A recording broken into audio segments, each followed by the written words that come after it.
അതിന്റെ വിവരണമൊക്കെ അതിനകത്ത് എഴുതിയിട്ടുണ്ട്. എന്നാൽ ഏദൻ തോട്ടത്തിൽ ഇടം നഷ്ടപ്പെട്ടതാണ് നമുക്ക് സംഭവിച്ച വീഴ്ച എന്ന് പറയുന്നത്. ആരെങ്കിലും ഒരാൾ വേദഭാഗം എടുത്തു വായിക്കുന്നത് നല്ലതാണ്. ഉൽപ്പത്തി പുസ്തകം 3-ാം അധ്യായത്തിന്റെ 22 മുതൽ 24 വരെയുള്ള വാക്യങ്ങൾ ഒരാൾ ശബ്ദം വായിക്കണം. 3-ാം അധ്യായത്തിന്റെ 22 മുതൽ 24 വരെയുള്ള വാക്യങ്ങൾ.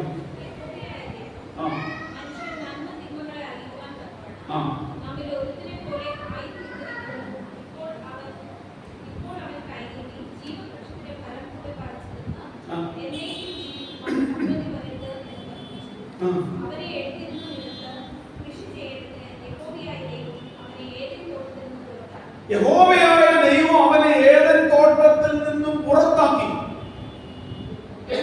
മനുഷ്യനെ ആക്കിയിരുന്നതായ സ്ഥലമാണ് ഏദൻ തോട്ടം. എന്നാൽ ഏദൻ തോട്ടത്തിൽ ഉണ്ടായിരുന്ന എല്ലാ ഫലവും ഫലമൂലാദികളും ഭക്ഷിച്ച് തൃപ്തരായി എന്നേക്കും ജീവിക്കുവാൻ വേണ്ടിയാണ് ദൈവം ക്രമീകരണം ചെയ്തത്. എന്നാൽ എന്നേക്കുമായി ജീവിക്കേണ്ട ആളുകൾ ദൈവം ചെയ്യരുതെന്ന് പറഞ്ഞതായ ഫലവൃക്ഷത്തിന്റെ ഫലം പറിച്ചു നിന്ന് കഴിഞ്ഞപ്പോൾ അവരുടെ ജീവിതം അത് നാശകരമാകുമെന്ന് ദൈവത്തിന് മനസ്സിലായതുകൊണ്ട് യഹോവയായ ദൈവം അവനെ ഏദൻ തോട്ടത്തിൽ നിന്നും പുറത്താക്കി. എന്നേക്കും ജീവിക്കാനായി ദൈവം കൊടുത്ത ഫലം പാപത്തിന് അടിമപ്പെട്ട എക്കാലവും ജീവിക്കേണ്ടി വരുമെന്ന് തിരിച്ചറിഞ്ഞ ദൈവം ഏദൻ തോട്ടത്തിൽ നിന്ന് പുറത്താക്കുകയായിരുന്നു. ഒരു കാര്യം നമ്മൾ തിരിച്ചറിയണം, ഏദനിൽ നിന്ന് ദൈവം മനുഷ്യനെ പുറത്താക്കിയത് ദൈവത്തിന് മനുഷ്യനോടുള്ള ഗ്രീഡ് കൊണ്ടല്ല, മനുഷ്യനോടുള്ള ശത്രുത കൊണ്ടല്ല. ഏദൻ തോട്ടത്തിൽ ഉണ്ടായിരുന്ന ഒരു ഫലവൃക്ഷം, നന്മ തിന്മകളെ കുറിച്ച് തിരിച്ചറിയുന്ന ഫലവൃക്ഷം ഭക്ഷിച്ചാൽ എന്നേക്കും ജീവിക്കും. എന്നാൽ ചെയ്യരുത്, അത് എടുക്കരുതെന്ന് പറഞ്ഞ് ദൈവം കൊടുക്കുന്നതിന് മുൻപേ അത് എടുക്കുവാനായി ശ്രമിച്ചപ്പോൾ ഇപ്പോൾ അത് കഴിച്ചാൽ പാപത്തിന്റെ അടിമയായി എന്നേക്കും ജീവിക്കും. ഇത് എന്നേക്കും ജീവിക്കാനുള്ളത് തന്നെയാണ്. എന്നാൽ ഇപ്പോൾ അത് പറിക്കാനും ഭക്ഷിക്കുവാനും നിങ്ങളെ അനുവദിച്ചിട്ടില്ല. അതുകൊണ്ട് യഹോവയായ ദൈവം മനുഷ്യനെ രക്ഷിക്കാൻ വേണ്ടി തന്നെയാണ് അതിൽ നിന്ന് പുറത്താക്കിയത്. ഞാൻ അങ്ങനെയാണ് വിശ്വസിക്കുന്നത്. കാരണം രക്ഷിക്കാനല്ലായിരുന്നെങ്കിൽ ബാക്കി നടത്തിയ പങ്കപ്പാടൊന്നും നടത്തേണ്ട കാര്യമില്ലായിരുന്നു. എന്നേക്കുമായി വെട്ടി ദൂരെ കളയാൻ പറ്റും, എന്നേക്കുമായി ഇറക്കി വിടാമായിരുന്നു. എന്നാൽ എന്റെ വിചാരം, ഈ മനുഷ്യൻ ഇപ്പോൾ ഇത് കഴിച്ച് പാപത്തിന്റെ അടിമയായി എന്നേക്കും ജീവിക്കാതിരിക്കേണ്ടതിന് യഹോവയായ ദൈവം അവനെ പുറത്താക്കി. അപ്പോൾ we had a place in the garden of Eden. മനുഷ്യന് തമ്പുരാൻ ഒരു ഇടമുണ്ടാക്കി കൊടുത്ത സ്ഥലമാണ് ഏദൻ തോട്ടം എന്ന് പറയുന്നത്. എന്നെ കേൾക്കുന്ന ദൈവമക്കളെ, എന്നാൽ ഈ ഏദൻ തോട്ടത്തിൽ നിന്ന് പുറത്തായതിന് ഒരു പ്രോസസ് ഉണ്ട്. അതെങ്ങനെയാണ് പുറത്തായതെന്നാണ് ഈ വേദഭാഗം നമ്മെ ഓർമ്മിപ്പിക്കുന്നത്. 2-ാം അധ്യായത്തിന്റെ 15 മുതൽ 17 വരെയുള്ള വാക്യങ്ങൾ ഒരാൾ വായിച്ചോട്ടെ. ശബ്ദം ഉയർത്തി വായിച്ചു. 2-ാം അധ്യായത്തിന്റെ 15 മുതൽ 17 വരെ.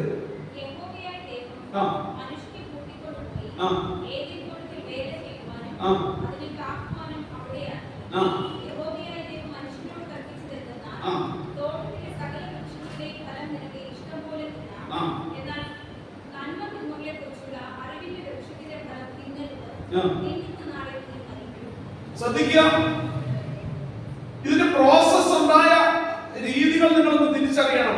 യഹോവയായ ദൈവം പറഞ്ഞു, എല്ലാ വൃക്ഷത്തിന്റെ ഫലം നിനക്ക് തിന്നാം, എന്നാൽ നന്മ തിന്മകളെ കുറിച്ചുള്ള അറിവിന്റെ വൃക്ഷത്തിന്റെ ഫലം തിന്നരുത്, തിന്നുന്ന നാളിൽ നീ മരിക്കും. ഇതാണ് ദൈവം കൊടുത്തതായ കൽപ്പന. എന്നാൽ ഉൽപ്പത്തി പുസ്തകം 3-ാം അധ്യായത്തിന്റെ 2-ാമത്തെ വാക്യത്തിൽ പൈശാചികൻ അടുത്തിരുന്ന രംഗമുണ്ട്. 3-ാമത്തെ അധ്യായത്തിൽ 2-ാമത്തെ വാക്യം വായിച്ചാട്ടെ.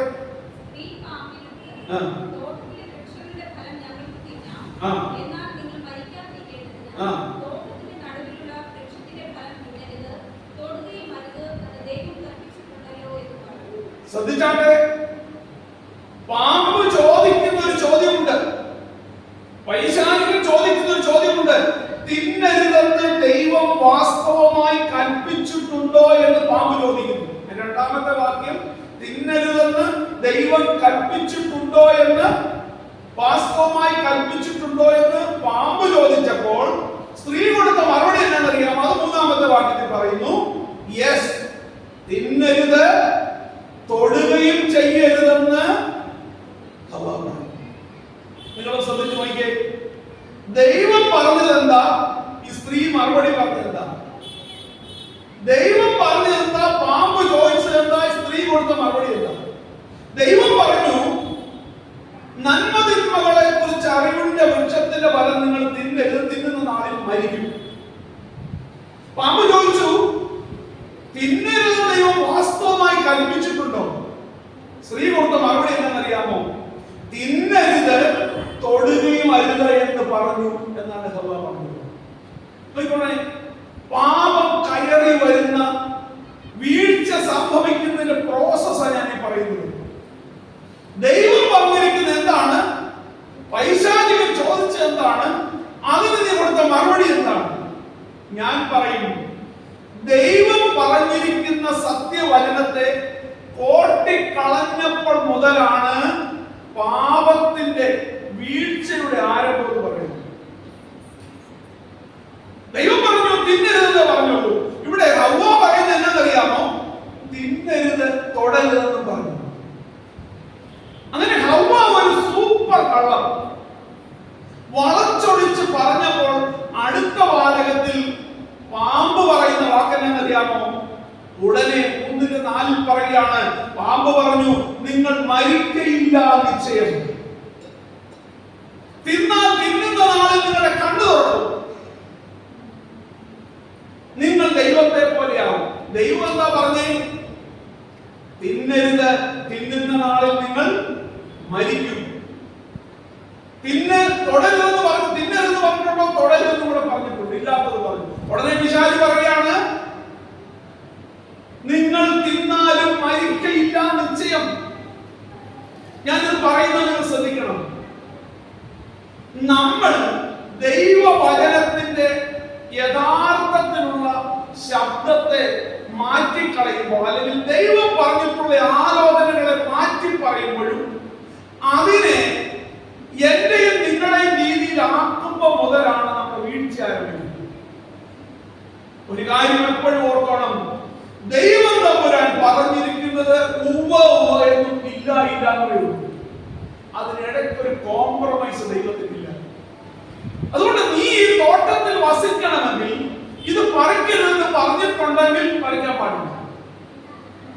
ഈ കാലഘട്ടത്തെ നിങ്ങൾ നോക്കണം. ഇത് ചെയ്യരുതെന്ന് നമ്മൾ ആരോടെങ്കിലും പറഞ്ഞാൽ അങ്ങനെ ചെയ്യത്തുള്ളൂ. ചെയ്യത്തുള്ളെന്ന് മാത്രമല്ല, അതിനൊരു 100 കൂട്ടം വളവുണ്ടാക്കും, 100 കൂട്ടം ന്യായങ്ങൾ ഉണ്ടാക്കും. എന്തുകൊണ്ട് അങ്ങനെ ഉണ്ടാക്കുന്നതെന്ന് അറിയാമോ? പാപത്തിന്റെ അനുഭവം ഇവരുടെ ഉള്ളിൽ കിടക്കുന്നത് കൊണ്ട് നമ്മളൊക്കെ അറിഞ്ഞോ അറിയാതെയോ ചെറുതായി ഒന്ന് വളച്ച് ദൈവവചനത്തെ സത്യമല്ലാതെ പൊട്ടിക്കളയാൻ ശ്രമിക്കുകയാണ്. ഇവിടെ നിങ്ങൾ ശ്രദ്ധിച്ചേ, മരിക്കത്തില്ല നിശ്ചയം മാത്രവുമല്ല, തിന്നുന്ന നാളിൽ നിങ്ങളുടെ കണ്ണ് തുറക്കും, ദൈവത്തെ പോലെ ആകുമെന്ന് പിശാച് പറഞ്ഞപ്പോൾ അത് ശരിയാണോ അല്ലയോ? ദൈവം പറഞ്ഞു പറിക്കല്ലേ, ഹവ്വ പറഞ്ഞു തൊടുപോലും ചെയ്യരുതെന്നാ പറഞ്ഞിരിക്കുന്നത്. ശരിക്കും പറഞ്ഞാൽ ഈ ഇത് ഞാൻ ശനിയാഴ്ച ഇതിനെ കുറിച്ച് പറയാം. ഒരു സ്ത്രീയുടെ കയ്യിൽ ഒരു വാക്ക് കിട്ടിയാൽ എങ്ങനെ കോർക്കുമെന്നുള്ളതിന്റെ ഒരു നല്ല ഉദാഹരണം കൂടെ. ചുമ്മാ ഒരു വാക്ക് പറഞ്ഞാൽ മതി, അതിനെ എങ്ങനെ കോർക്കുമെന്നുള്ളതിനുള്ള തെളിവാണ്. ഈ സ്ത്രീ പറയുകയാണ്, തുടരുതെന്ന് പോലും പറഞ്ഞിട്ടില്ല, പറഞ്ഞിരിക്കുകയാണ്, തിന്നുകയും അരുത്, തൊടുകയും അരുത്. അപ്പോൾ പുള്ളിക്കാരത്തി തെറ്റ് ചെയ്തോ നിങ്ങളെന്ന് പറഞ്ഞു ഇല്ല. പാമ്പ് ചോദിച്ചതിന് ദൈവം പറഞ്ഞതിനേക്കാളും അല്പം കൂടെ ശക്തമായിട്ടാ പറഞ്ഞത്, തൊടുക പോലും ചെയ്യരുത്. ദൈവം എങ്ങും പറഞ്ഞിട്ടില്ല തൊടരുതെന്ന്, ദൈവം പറഞ്ഞിട്ടില്ല കാണരുതെന്ന് പറഞ്ഞിട്ടില്ല. എന്നാൽ ഇവൾ ഇത്ര ശക്തമായി ഇതിനെ വളച്ചൊടിച്ചപ്പോൾ പൈശാചികന് മനസ്സിലായി ഇവളുടെ വാക്കുകളിലും ചിന്തകളിലും കോട്ടമുണ്ടെന്ന് തിരിച്ചറിയാൻ സാധിച്ചു. ഈ കോടുകളാണ് മറ്റുള്ളവരൊക്കെ കോട്ടാൻ ശ്രമിക്കുന്നത്. നമ്മൾ വളയ്ക്കുമെന്ന് ലോകത്തിന് മനസ്സിലാകുമ്പോഴാണ് നമ്മളെ വളയ്ക്കുന്നത്. ഇവിടെ അത് തന്നെയാണ് സംഭവിച്ചിരിക്കുന്നത്. ഈ സാത്താൻ പറയുകയാണ്, തിന്നാൻ കുഴപ്പമില്ലെന്ന് മാത്രമല്ല, നിങ്ങൾക്ക് ഭയങ്കര വ്യത്യാസം ഉണ്ടാകും. നിങ്ങള് മരിക്കത്തില്ല നിശ്ചയം, തിന്നുന്ന നാളിൽ നിങ്ങളുടെ കണ്ണ് തുറക്കുകയും ദൈവത്തെ പോലെ ആവുകയും ചെയ്യും. നോക്കുക, കൊടുക്കുന്ന ഓഫർ എത്ര വലുതാണെന്ന് അറിയാമോ? നമ്മുടെ മുന്നിൽ ന്യായമല്ലാത്ത ഓഫറുകളൊക്കെ ലഭിക്കുമ്പോൾ ഒരു കാര്യം ഓർക്കണം, ഇതിന് പിന്നിൽ വലിയൊരു ചതിവുണ്ട്. ഇതിന് പിന്നിൽ വലിയൊരു ചതിവുണ്ട്. നമ്മുടെ ചുറ്റുപാടുകൾ, നമ്മൾ ജീവിക്കുന്ന ഇടങ്ങളിലൊക്കെ ഓർക്കണം, ന്യായമല്ലാത്ത രീതിയിൽ എന്തെങ്കിലുമൊക്കെ ചെയ്യാനായി നമ്മളെ ക്ഷണിക്കുമ്പോൾ അപ്പം തോന്നുന്നത് നല്ലതാണ് തോന്നുന്നു. എന്നാൽ ഇതിന്റെ അവസാനത്തെ തിരിച്ചറിയുന്നവർക്ക് അറിയത്തുള്ളത് വൻ ചതിവാണ്. അതുകൊണ്ട് ഇവിടെയും അത് തന്നെയാണ് സംഭവിച്ചത്. നിങ്ങളുടെ കണ്ണ് തുറക്കും, നിങ്ങൾ ദൈവത്തെ പോലെയാകും. അതായത് ഒരു പുതിയ ലോകവും കാഴ്ചപ്പാടും ഒക്കെ ഉണ്ടാകുമെന്ന് പൈശാചിക തന്ത്രപൂർവ്വം ഇവരെ അറിയിക്കുമ്പോൾ അതിനകത്ത് വീണു പോകുന്നതായ ഹവ്വ, അവിടെ എഴുതിയിരിക്കുന്ന ഈ സമയം ആദം അവിടെ ഇല്ലായിരുന്നു തന്നെ അവിടെ എഴുതിയിട്ടുണ്ട്. ആദം അപ്പോൾ കൂടെ ഇല്ലായിരുന്നു. ഇത്രയും കേട്ടപ്പോൾ ആ പഴം തിന്മാൻ നല്ലത്, കാണാൻ ഭംഗിയുള്ളത്, ജ്ഞാനം പ്രാപിപ്പാൻ കാമ്യമെന്ന് സ്ത്രീ കണ്ട് ഫലം പറിച്ചു തിന്നു, ഭർത്താവിനും കൊടുത്തു. നിങ്ങൾ അതിന്റെ പ്രോസസ് ശ്രദ്ധിച്ച്, ആ പഴം തിന്മാൻ നല്ലത്. ഇവളെങ്ങനെ അറിഞ്ഞ് തിന്മാൻ നല്ലതാണ്? ഇതിനു മുമ്പ് തിന്നോ? ഇതുവരെ തിന്നില്ലായിരുന്നു. ഇതുവരെ തിന്നാത്ത ഒരു കാര്യം തിന്മാൻ നല്ലതാണെന്ന് എവിടുന്ന ഇൻഫർമേഷൻ കിട്ടിയത്? ഇതിനെയാണ് നമ്മുടെ ജീവിതത്തിൽ പല കാര്യങ്ങൾ ഗസ് ചെയ്ത് നമ്മൾ ഇൻഫർമേഷൻസ്, നമ്മൾ അറിയാത്ത പലതിനെയും നമുക്ക് അറിയാവുന്ന പലതുകൊണ്ടും ഗസ് ചെയ്യും. ഞാനൊരു സിമ്പിൾ ഉദാഹരണം പറയാം, നിങ്ങൾ തെറ്റിദ്ധരിക്കരുത്. മമ്മൂട്ടി എന്ന് പറയുന്ന ഒരു സിനിമാ നടനെ അറിയാമോ? മമ്മൂട്ടി ശരീരത്തിന്റെ പക്വത നിലനിർത്താൻ വേണ്ടി, അപ്പിയറൻസ് നിലനിർത്താൻ വേണ്ടി ഭയങ്കര വിലയുള്ള മെഡിസിൻ വിദേശ രാജ്യത്തു നിന്ന് കൊണ്ടുവന്ന് എടുക്കുമായിരുന്നു. രണ്ട്, സൗന്ദര്യം വർദ്ധിപ്പിച്ചു നിൽക്കാൻ വേണ്ടി കോസ്മെറ്റിക് ഐറ്റംസ് ധാരാളം ഉപയോഗിക്കുമായിരുന്നു. അദ്ദേഹം ഇപ്പോൾ ക്യാൻസറസ് ബാധിച്ച് രോഗബാധിതനായി കഴിഞ്ഞിരിക്കുമ്പോൾ അതിന്റെ ഡീറ്റെയിൽസ് എഴുതിയിരുന്ന ഇംഗ്ലീഷ് പത്രത്തിൽ അതിനെക്കുറിച്ച് എഴുതിയിരിക്കുന്നത് എങ്ങനെ ഇദ്ദേഹത്തിന് വന്നു എന്നുള്ളതിന്റെ എഴുതിയിരിക്കുന്നത് because of the extensive use of high cost cosmetics. വിലയുള്ള, വലിയ വിലയുള്ള ഈ കോസ്മെറ്റിക്സ് ഉപയോഗിച്ചതുകൊണ്ടുണ്ടായ തൊലിപ്പുറത്തുണ്ടായ ക്യാൻസർ ആണ് അകത്തേക്ക് ബാധിച്ചിരിക്കുന്നത്. ഞാനിത് പറയുമ്പോൾ നിങ്ങൾ വിശ്വസിക്കുമെന്ന് എനിക്കറിയത്തില്ല. ദൈവം തമ്പുരാൻ തന്നിരിക്കുന്ന, ദാനമായി തന്നിരിക്കുന്ന ഈ ജീവിതത്തെ ലോകം അസംഷനിൽ പറയുന്ന ഓരോ കാര്യങ്ങൾ നമ്മൾ അറിഞ്ഞോ അറിയാതെ ഉപയോഗിക്കുമ്പോൾ നമ്മുടെ മരണമാണ് നടക്കുന്നത്, മരണത്തിലേക്കാണ് നടക്കുന്നത് ഓർക്കണം. ചില ആളുകൾ ഇതിനെ വളരെ വളരെ തന്ത്രപരമായി അവതരിപ്പിക്കും. ഇന്നത് കഴിച്ചാൽ, ഇന്നത് പുരട്ടിയാൽ, ഇന്നതുപോലെ ചെയ്താൽ നിങ്ങൾക്ക് ഭയങ്കര വ്യത്യാസം ഉണ്ടാകും. ദൈവം തമ്പുരാൻ നമുക്ക് തന്നിരിക്കുന്ന ദൈവികമായ അനുഭവങ്ങളെയും സാഹചര്യങ്ങളെയും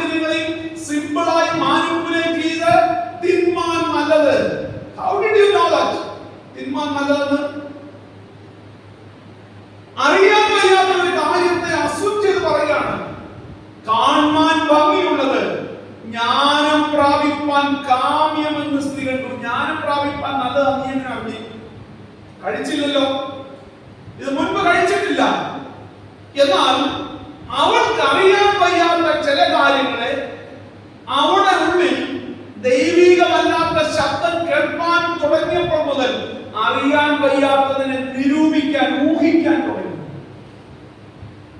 അങ്ങനെയാണ് ഈ ഫലം പറിച്ചത്. നിങ്ങളൊന്ന് ചിന്തിച്ചു നോക്കിയേ, ദ പ്രോസസ് ഓഫ് സിൻ, പാപത്തിന്റെ വഴികളൊന്ന് ചിന്തിച്ചു നോക്കിയേ. ഞാനിത് ശരീരത്തിന്റെ ഒരു പ്രശ്നവുമായി ബന്ധപ്പെട്ട് മാത്രം സംസാരിച്ചെങ്കിൽ നമ്മുടെ ജീവിതത്തിന്റെ എല്ലാ രംഗങ്ങളിലും ഉണ്ടായിക്കൊണ്ടിരിക്കുന്ന വലിയ വീഴ്ചയുടെ രീതികളെല്ലാം തന്നെ ഇങ്ങനെയാണ്. സാമ്പത്തിക കടക്കണിയിലായിരിക്കുന്ന ഒത്തിരി ആളുകളുണ്ട്. ജീവിതത്തിൽ ബന്ധങ്ങളിൽ ഭയങ്കര വീഴ്ചകൾ സംഭവിച്ചിരിക്കുന്ന ആളുകളുണ്ട്. ഇവിടെ എല്ലാം ഈ പ്രോസസ്സാണ് നടന്നിരിക്കുന്നത്. തിന്മാൻ നല്ലത്, കാണാൻ ഭംഗിയുള്ളത്, ജ്ഞാനം പ്രാപിപ്പാൻ കാമ്യമായത്, ഇത് ദൈവികമായിരുന്നു. Nobody doesn't want to know that this is the God's way. അതറിയണ്ട. ആരപ്പാടെ അറിയാമോ? ഭയങ്കര സമ്പത്തുണ്ടാകുന്നതാണോ? വലിയ പണക്കാരനാണോ? വലിയ പണക്കാരിയാണോ? കണ്ടാൽ നല്ല സൗന്ദര്യമുള്ളതാണോ? ഇത് വന്നാൽ പിന്നെ നമുക്കെല്ലാം കൊണ്ടും രക്ഷപ്പെടാമോ? ലോകം പറയുന്ന ചില മാനദണ്ഡങ്ങളിൽ അസ്യൂം ചെയ്താണ് നമ്മുടെയൊക്കെ ജീവിതവും ജീവിത സാഹചര്യങ്ങളും ഒക്കെ ഉയർത്തിക്കൊണ്ടിരിക്കുന്നത്. അനേക ആളുകൾ കടക്കണിയിലായിരിക്കുന്ന ഇതുപോലെ ഈ ഒരു വ്യവസ്ഥയിൽ പോയതുകൊണ്ടാണ്. നിന്റെ കൊക്കിൽ ഒതുങ്ങുന്നതും നിനക്ക് കൊത്താവുന്നതുമായി എന്തെങ്കിലുമൊക്കെ കൊത്തിയതായാലും ഇന്നും നിനക്ക് നിലനിൽക്കാമായിരുന്നു. എന്നാൽ നീ ഇരിക്കുന്നതിന് മുമ്പേ കാല് നീട്ടാൻ ശ്രമിച്ചു എന്നൊരു പഴഞ്ചൊല്ലി ഞങ്ങളുടെ നാട്ടിലുണ്ട്. ഇരിക്കുന്നതിന് മുമ്പേ കാല് നീട്ടി എന്നെ നടുവടിച്ച് കിടന്നു. നിന്നെ കൊണ്ട് കഴിയുന്നതിനപ്പുറത്തായി ഭാരം ചുമക്കാനായി ലോകം നിനക്ക് ചില മാനദണ്ഡങ്ങൾ തരും. മാമൻ നല്ലൊരു കാറ് വാങ്ങിച്ചു, ഒരു കുഴപ്പമില്ല. 1800 രൂപ കൊടുത്താൽ ഇപ്പൊ നമ്മുടെ വീട്ടിൽ കൊണ്ട് 20 ലക്ഷം രൂപയുടെ കാറുണ്ട്. ഈ പാവ മനുഷ്യനെ പറഞ്ഞുകൊണ്ടിരിക്കുക, കൊണ്ട് വാങ്ങിച്ചോണ്ട് പോവാ. 1800 രൂപ കാര്യമല്ല ഉള്ളൂ, എല്ലാ മാസം 1800 അടച്ചാൽ പോലെ പോയി വാങ്ങിച്ചോണ്ട് പോവാ. 20 ലക്ഷത്തിന്റെ ഒരു കുഴപ്പമില്ല, നമ്മളോടത്തോളം കാലം 1800 അടച്ചാൽ മതി. ഈ പാവ മനുഷ്യൻ വില കൂടിയ ഒരു കാറ് വാങ്ങിച്ചിട്ട് ഈ ഒറ്റ പരസ്യം കിട്ടാം. ഈ പരസ്യവും ഈ ചൊറിയുന്ന സാധനങ്ങളാണ് ഈ ഒരു വലിയ കടക്കണിയിലാക്കിയത്. എന്നോടൊരു മനുഷ്യൻ പറഞ്ഞതാ, ഞാൻ മാന്യമായി 4 അക്ക ശമ്പളം വാങ്ങിക്കുന്ന ഒരു മനുഷ്യനായിരുന്നു. ഇതുപോലെ നിഷ്കളങ്കനായ എന്നെ വേണ്ടുന്നു വേണ്ടാത്തതെല്ലാം വാങ്ങിപ്പിച്ച് കാണാൻ നല്ലത്, തിന്മാൻ കൊള്ളാം, കാമ്യം പ്രാപിപ്പാൻ നല്ലതാന്ന് പറഞ്ഞ് ദിവസവും ഓതി നിഷ്കളങ്കനായ മനുഷ്യനെ കൊണ്ട് വാങ്ങിച്ച് അയക്കിപ്പോ വീട്ടിൽ കൊണ്ടുവരാൻ പണമില്ല, ലോൺ അടക്കാൻ പോകുന്നു. ആത്യന്തികമായി എന്താ സംഭവിച്ചതറിയാമോ? ജീവിതം മുന്നോട്ട് പോകാൻ വയ്യാത്ത രീതിയിൽ ജീവിതം അവസാനിപ്പിക്കേണ്ടി വരും. ഞാനിത് എന്തിനു പറയുന്നത് ചോദിച്ചാൽ, ഒരു വീഴ്ചയുടെ പ്രോസസ് ഇവിടെ നിങ്ങൾ ശ്രദ്ധിക്കണം. ഇത് ഹവ്വായുടെ അടുക്കൽ കൊടുത്ത ഒരു പ്രലോഭനമാണ്. ഹവ്വായുടെ അടുക്കൽ പറയുകയാണ്, തിന്നുന്ന നാളിൽ മരിക്കുമെന്ന് പറഞ്ഞത് തിരുത്തി പറയുന്നു. നിങ്ങൾ മരിക്കത്തില്ല, നിശ്ചയം. സാത്താൻ പറയുന്ന വാക്കിന്റെ ആ ഒരു തനിമ നിങ്ങൾ ശ്രദ്ധിച്ചോണം. മരിക്കില്ലെന്ന് പറഞ്ഞാൽ പോരായിരുന്നു. മരിക്കില്ല,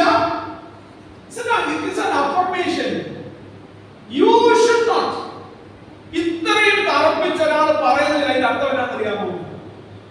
ഈ ലോട്ടറി കച്ചവടക്കാരുടെ നാട്ടില് അവര് നമ്മളെ കാണുന്ന സാറേ ഓർമ്മ വിളിക്കും, ഇത് അടിക്കും സാറേ, സാറേ ഇത് അടിക്കും. ഞാൻ പറഞ്ഞ എന്നെ ഇരിക്കട്ടെ, അടിക്കുമെന്ന് പിന്നെ നിനക്കൊന്ന് രക്ഷപ്പെടത്തോ, ഇത് എന്നെ വിജയിക്കും, ഇത് നിന്നെ ഇരിക്കട്ടെ. ഇങ്ങനെ കുറെ ആളുകളുണ്ട്, ഓരോ കാര്യത്തിന് അഫർമേഷൻ പറയും.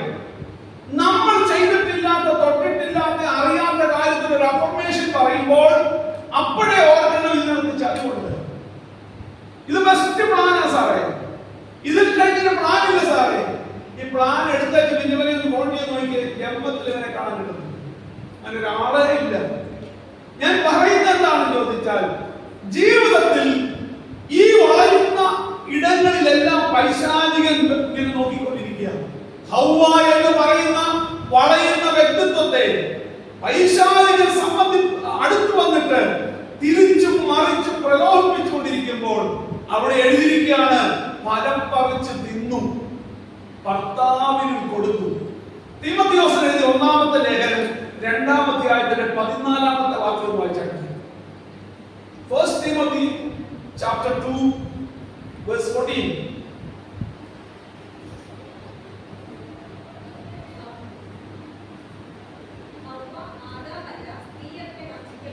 ശ്രദ്ധിച്ചോ, നല്ല ഉറക്കം, നല്ല സ്ഫുടമായിട്ട് വായിക്കണം.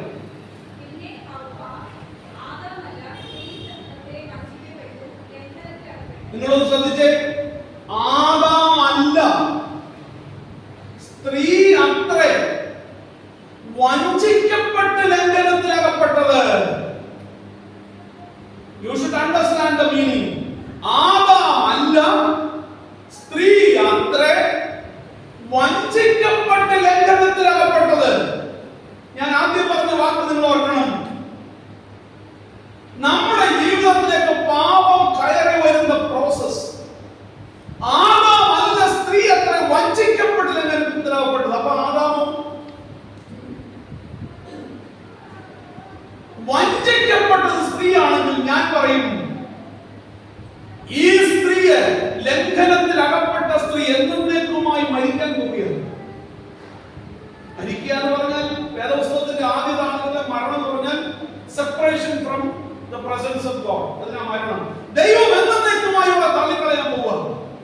എന്നാൽ ആദാമിനോടുള്ള തന്റെ ഹവ്വായോടുള്ള തന്റെ ആത്മാർത്ഥ സ്നേഹം കൊണ്ട് ആദാം ഈ സ്ത്രീ കൊടുത്ത പഴം വാങ്ങി തിന്ന് അവളോടൊപ്പം പാപത്തിലായിത്തീരാനായിട്ട് സ്വന്തമായി തീരുമാനിച്ചതാണ്. ഞാനിപ്പോൾ പറയുന്നതിന്റെ അർത്ഥം പൊരുൾ നിങ്ങൾക്ക് തിരിച്ചറിയുന്നുണ്ടോ എന്ന് എനിക്കറിയത്തില്ല. ആദാമല്ല സ്ത്രീ എത്ര വഞ്ചിക്കപ്പെട്ട് ലംഘനത്തിൽ അകപ്പെട്ടു എന്ന് പറഞ്ഞാൽ, ആദാം നിരപരാധിയായി പാപമില്ലാത്തവനായിരിക്കുമ്പോൾ ഹവ്വ എന്ന് പറയുന്ന സഭ, വിശ്വാസിയാകുന്ന എന്നെയും നിങ്ങളെയും എന്നേക്കുമായി തള്ളിക്കളയാതിരിക്കേണ്ടതിന് വലിയവനായ ഒടുക്കത്തെ ആദാമായ യേശുക്രിസ്തു നമ്മോട് ചേർന്ന് നമ്മുടെ പാപത്തെ ഏറ്റെടുക്കുകയായിരുന്നു എന്ന് തിരിച്ചറിയാൻ നിങ്ങൾക്ക് സാധിക്കുന്നുണ്ടോ? This is what is written in the Bible. ആദാമല്ല സ്ത്രീ അത്രേ വഞ്ചിക്കപ്പെട്ട് ലംഘനത്തിലകപ്പെട്ടു. അങ്ങനെ വഞ്ചിക്കപ്പെട്ട് ലംഘനത്തിലകപ്പെട്ട മനുഷ്യജാതിയെ അവരോട് താതാത്മ്യപ്പെട്ട് അവരുടെ പാപത്തോട് ചേർന്ന് നിന്ന് ആ പാപത്തെ ഏറ്റെടുക്കാൻ ശ്രമിച്ച കാലഘട്ടമാണ് ഈ കാലഘട്ടം. You must understand. അവന്റെ കുഴപ്പം കൊണ്ടല്ല കേട്ടോ. ഇവിടെ വെറും ഒരു ആദാമും ഹവ്വായും ഭാര്യയും ഭർത്താവും എന്നുള്ള ചിന്തയിലല്ല നിങ്ങൾ ചിന്തിക്കേണ്ടത്. ഈ ആദാമ്യ വർഗം, ആദാം എന്ന് പറയുന്ന ആ വ്യക്തിയെ യേശുക്രിസ്തുവിനെ പ്രതിനിധിയായി വെച്ചുകൊണ്ട് ഹവ്വ എന്ന് പറയുന്ന മണവാട്ടി, ഭാര്യ മണവാട്ടി ക്രിസ്തു സഭയാണ്. ഈ സഭ വഞ്ചിക്കപ്പെട്ട് ലംഘനത്തിലകപ്പെട്ട് എന്നേക്കുമായി നശിച്ചു പോകേണ്ടതാണ്. സ്നേഹവാനായ ഭർത്താവായ മണവാളനാകുന്ന അരുമനാഥനായ യേശു എന്നേക്കുമായി നഷ്ടപ്പെടാതിരിക്കുവാൻ വേണ്ടി ചേർത്തു പിടിച്ചതാണ്, ഈ പാപം ഏറ്റെടുത്തതാണ് കാൽവരി ക്രൂശ് എന്ന് പറയുന്നത്. Hallelujah, praise the Lord. ഏറ്റെടുത്തതാണ് കാൽവരി ക്രൂശ്. അതുകൊണ്ട് ഈ പാപത്തിന്റെ പ്രോസസ്സിൽ ഈ മാനവജാതി ഉൾപ്പെട്ട് കഴിഞ്ഞപ്പോൾ സംഭവിച്ചത് എന്താണെന്നറിയാമോ? അവർക്ക് ഈ സ്വർഗീയ പർദീസായി ഉണ്ടായിരുന്ന ഇടം നഷ്ടം. Place in the Eden garden, he lost that. അതുകൊണ്ട് ഞാൻ പറയും, ഏദനിൽ നമുക്കൊരിടം ഉണ്ടായിരുന്നു. ഏദനിൽ ഉണ്ടായിരുന്ന ഇടം എന്റെയും നിങ്ങളുടെയും പാപത്തിന്റെ ഫലമായി നഷ്ടപ്പെട്ടെങ്കിൽ ഒരു വലിയ സന്തോഷ വാർത്തയുണ്ട് കേട്ടോ. ഈ ഇടം നൽകാനായി ചില പ്രോസസ് നടത്തിയിട്ടുണ്ട്. അതാണ് നമ്മുടെ ഭാഗ്യം എന്ന് പറയുന്നത്. പാപം കയറി വരാൻ ചില പ്രോസസ് ഉണ്ടായിരുന്നത് പോലെ തമ്പുരാൻ ഒരു പ്രോസസ് ഒരുക്കിയിട്ടുണ്ട്. അതാണ് ഈ കാലഘട്ടത്തിൽ നാം അനുഭവിക്കുന്നത്. ഈ കാലഘട്ടത്തിൽ നാം തിരിച്ചറിയണം, നമ്മുടെ ജീവിതത്തിൽ നഷ്ടപ്പെട്ട ഇടത്തെ തിരിച്ചു നൽകുവാൻ വേണ്ടി ദൈവം ഒരുക്കിയ പദ്ധതിയാണ്. അതിന്റെ പ്രോസസ്സാണ് ഞാൻ പറയാനായിട്ട് വരുന്നത്. മാർത്തോമാ സഭയുടെ ഇന്നത്തെ ആരാധനക്രമത്തിൽ ഒരു ഒരു ഒരു പ്രോസുണ്ട്. ഇങ്ങനെ ഇപ്രകാരം ഒരു പാട്ടുണ്ട്. ഇങ്ങനെയാണ് പാടുന്നത്: തോട്ടം തന്നിൽ വിലക്കപ്പെട്ട വൃക്ഷക്കാനി പറിച്ച ഹൗവ നിമിത്തം താന രാത്രി തന്നിൽ തോട്ടത്തിൻ വൃക്ഷങ്ങൾക്കിടയിൽ യേശുനാഥൻ വീണു കേണു. ഇത് ഇന്നത്തെ ഒരു പാട്ടാണ്. ഇന്ന് അമ്മോളിലായിരുന്നു ഈ പാട്ട് ഞാൻ പാടിയത്. തോട്ടം തന്നിൽ വിലക്കപ്പെട്ട വൃക്ഷക്കനി പറിച്ച ഹൗവ നിമിത്തം താൻ ആ രാത്രി തോട്ടത്തിൽ വൃക്ഷങ്ങൾക്കിടയിൽ വീണു കേണം. ആരെക്കുറിച്ച് പറയുന്നറിയാമോ? ഒടുക്കത്തെ ആദാമായ യേശു തമ്പുരാൻ ഇന്ന് രാത്രിയിൽ തോട്ടത്തിന് മധ്യത്തിൽ വൃക്ഷങ്ങൾക്കിടയിൽ കിടന്ന് വീണ് കഴിയുകയാണ്. എന്തിനാണെന്നറിയാമോ? എന്തുകൊണ്ടാണെന്നറിയാമോ? വിലക്കപ്പെട്ട കനി പറിച്ച ഹൗവ നിമിത്തം. അല്ല, സ്ത്രീ എത്രേ വഞ്ചിക്കപ്പെട്ട് ലംഘനത്തിൽ അകപ്പെട്ടത്. അതുകൊണ്ട് ഓർത്തോണം, മാനവജാതിക്ക് എല്ലാ കാലവും ഈ ടെംപ്റ്റേഷനും ഈ പാപത്തിന്റെ വഴികളും പ്രോസസ്സും മുന്നിലുണ്ട്. ദൈവമക്കൾ തിരിച്ചറിയണം, എനിക്കും നിങ്ങൾക്കും ഇങ്ങനെ ഒരു പ്രോസസ് മുമ്പിലുണ്ട്. So we must be very vigilant. അങ്ങനെ ഇടം നഷ്ടപ്പെട്ടവരാണ്. രണ്ടാമത് ഞാൻ പറയുവാൻ താല്പര്യപ്പെടുന്നത് വിശുദ്ധ ലൂക്കോസ് എഴുതിയ സുവിശേഷം 2-ാം അധ്യായത്തിന്റെ 7-ാമത്തെ വാക്യം വായിച്ചാണ്.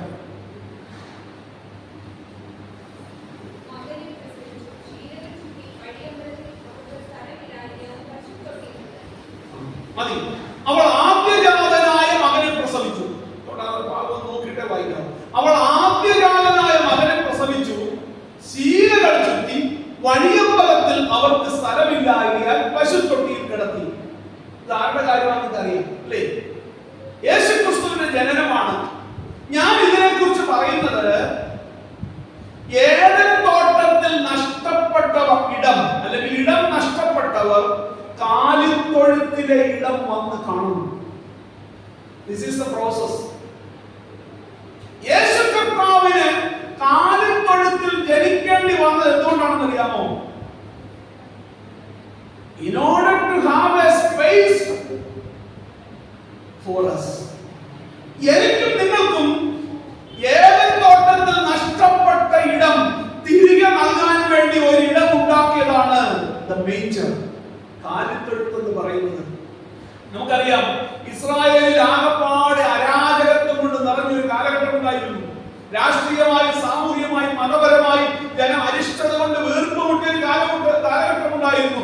എല്ലാവർക്കും ഒരാഗ്രഹമുണ്ടായിരുന്നു, ഒരു രക്ഷകനെ വേണം. ഞങ്ങളെ അരാജകത്വത്തിൽ വിടിവിപ്പാൻ ഒരു രക്ഷകൻ വേണം. അതാണ് ഓശാന ഞായറാഴ്ച ഇപ്പോൾ രക്ഷിക്കാന്ന് പറഞ്ഞ് നിലവിളിച്ചത്. ദൈവം അതിനായിട്ടൊരു പദ്ധതി ഒരുക്കി. ലോകത്തിൽ വന്ന് പിറക്കാനായി ഒരു സ്ത്രീയെ തെരഞ്ഞെടുത്തു. ഒരു വിനയമുണ്ടായിരുന്ന സ്ത്രീയെ, അവളെ ചേർത്തുകൊള്ളാനായി ഒരു ജോസഫിനെ ഒരുക്കി. ഒരു അപ്പനെ വേണം. അതിനുവേണ്ടി തള്ളിക്കളയാൻ സാധ്യതയുണ്ടായിരുന്ന സാഹചര്യങ്ങളിൽ ചേർത്തുകൊള്ളാനായി തീരുമാനമെടുത്തു. ജോസഫിന് ഓർഡർ കൊടുത്തു. ജോസഫ് അത് സ്വീകരിച്ചിരുന്നു. ദൈവ പദ്ധതിയുടെ പങ്കാളിയായി. മറിയയുടെ ഉദരത്തിൽ പിറന്ന ശിശു അത് മാനവജാതിയുടെ പാപത്തിന്റെ രക്ഷയ്ക്കായി ദൈവം ഒരുക്കിയതാണെന്ന് ആർക്കും മനസ്സിലായില്ല. പ്രതീക്ഷയോടെ കാത്തിരുന്നവർക്കും വെളിപ്പെട്ട ശിശുവിനെ മനസ്സിലാക്കാനോ ഉൾക്കൊള്ളാനോ കഴിഞ്ഞില്ല. എന്നാൽ ദൈവം ഏതൊരാൾക്കും പ്രാപ്യമാകത്തക്കവണ്ണമുള്ള ഒരിടത്ത് യേശുവിന് ജനിക്കാൻ ഇടം നൽകുന്നു. അതാണ് കാലിത്തൊഴുത്ത് എന്ന് പറയുന്നത്. ഞാൻ ഇതിനെ കുറിച്ച് പറയാൻ ശ്രമിക്കുന്നത് എന്താണെന്ന് ചോദിച്ചാൽ, ഇടം നഷ്ടപ്പെട്ട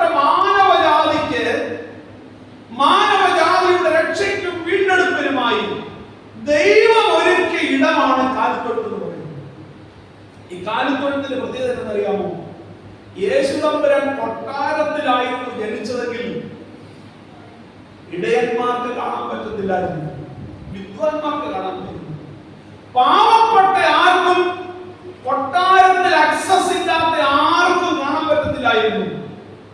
അത് നമുക്ക് ഈ കാലഘട്ടത്തിൽ തിരിച്ചറിയേണ്ട ഒരു കാര്യമാണ്. ദൈവം തമ്പുരാൻ ഏറ്റവും താഴ്ന്ന രീതിയിൽ വന്ന് ജനിച്ചില്ല എന്നെങ്കിൽ എനിക്കും നിങ്ങൾക്കും പ്രാപ്യമല്ലായിരുന്നു. നമുക്ക് കാണാൻ കഴിയുന്ന രീതിയിൽ, നമുക്ക് തൊടാൻ കഴിയുന്ന രീതിയിൽ, നമുക്ക് മനസ്സിലാക്കാൻ കഴിയുന്ന രീതിയിൽ പ്രതീക്ഷയറ്റവർക്കും ആശയറ്റവർക്കും ചെന്ന് കാണാൻ പറ്റിയ ഒരിടമായി a space in the manger. അതുകൊണ്ട് ഞാൻ പറയും, ഏതിന് ഇടം നഷ്ടപ്പെട്ടവർക്ക് ഇടം ഉണ്ടാക്കാനായിട്ടാണ് യേശു പറഞ്ഞത്. അതുകൊണ്ട് ഞാൻ ഒരു വാക്കുകൂടെ ചേർത്ത് പറയട്ടെ.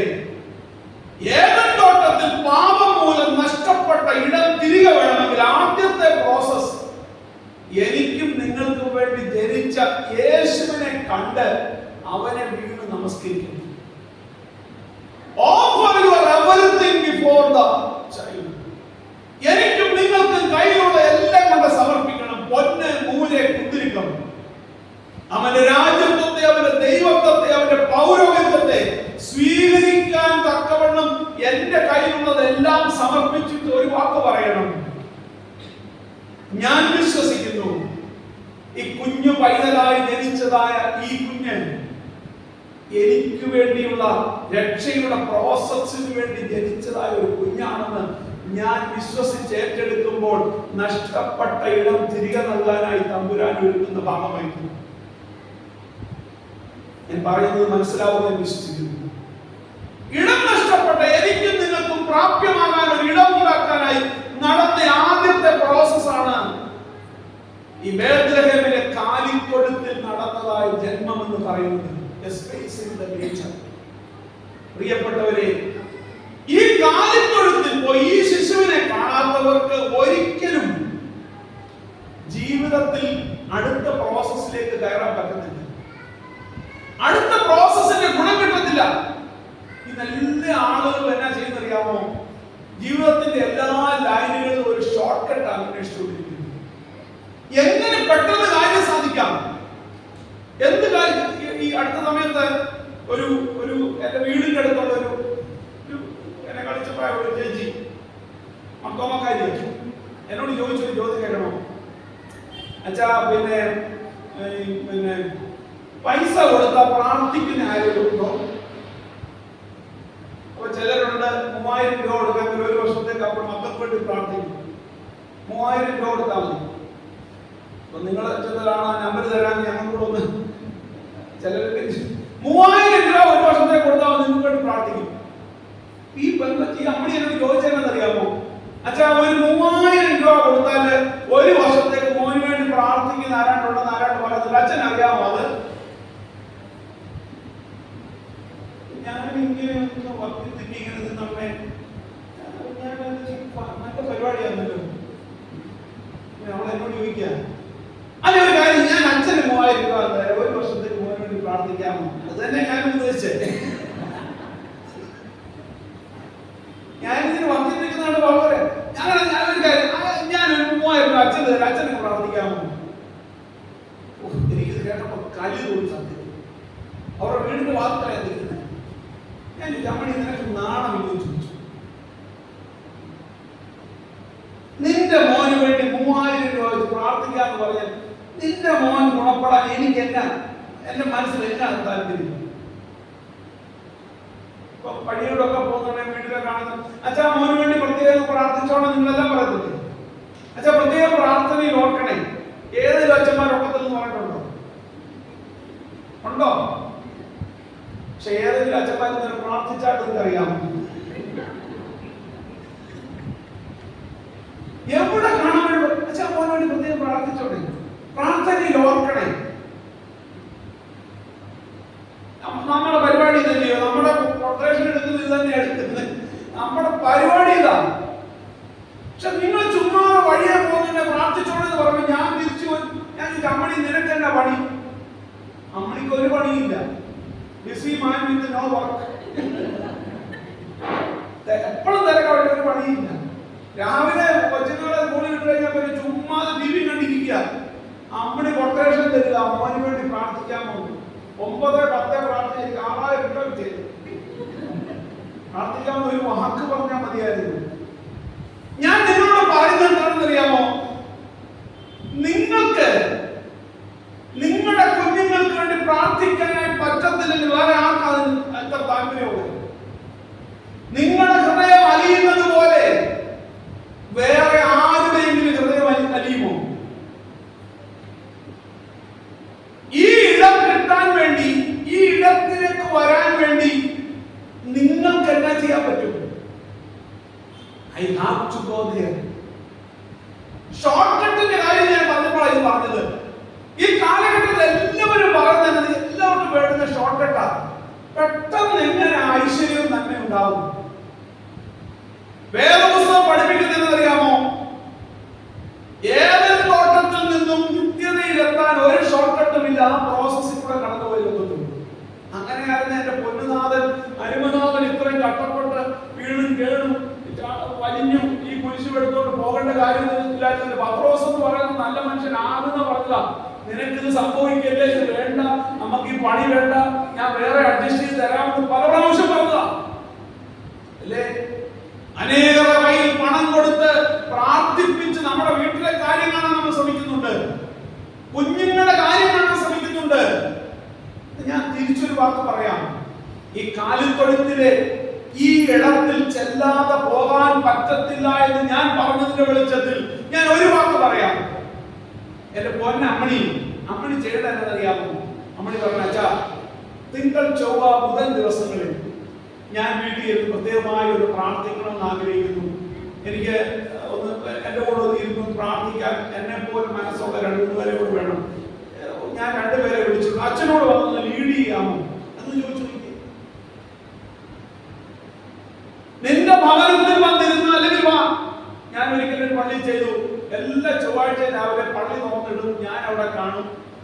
എന്നോട് പേഴ്സണലി സംസാരിക്കേണ്ടവരോ കൗൺസിലിംഗ് വേണ്ടിയവരോ പ്രാർത്ഥിക്കാൻ പ്രത്യേക വിഷയമുള്ളവരോ വരണമെന്ന് പറഞ്ഞു. ഒരൊറ്റ ഒരെണ്ണം വന്നില്ല. വഴിയെ പോകുമ്പോഴെല്ലാം പറയും, അച്ഛാ പ്രാർത്ഥിച്ചോണേ, അച്ഛാ അതിന് വേണ്ടി ഒന്ന് പ്രാർത്ഥിച്ചോണേ, മോന് വേണ്ടി ഒന്ന് പ്രാർത്ഥിച്ചോണേ.